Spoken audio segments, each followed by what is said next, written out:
Secara peribadi, apabila saya menghadapi kesulitan dalam hidup, ada beberapa ayat Al-Quran dan surah yang akan menjadi peneman hidup saya. Dan antara surah yang menemani hidup saya ketika sulit adalah surah Maryam.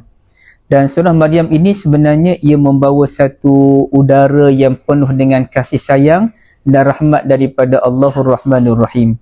Jadi al-jaw ni udara ataupun suasananya adalah suasana yang penuh dengan rahmat.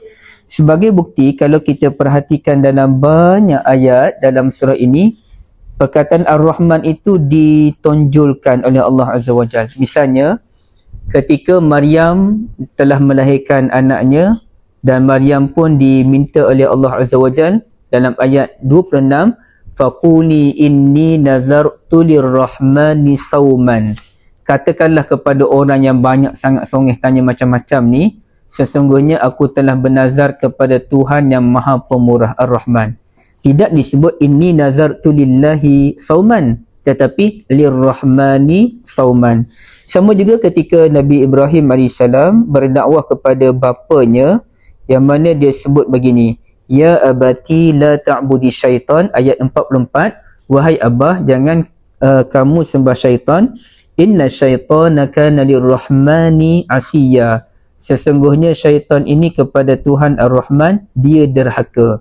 Jadi sekali lagi ditunjukkan soal Tuhan itu merupakan Tuhan yang Maha Pemurah. Jadi memang terlalu banyak cerita rahmat Allah Ta'ala kepada Nabi Zakaria yang mahukan anak dan bila dah tua baru dapat anak.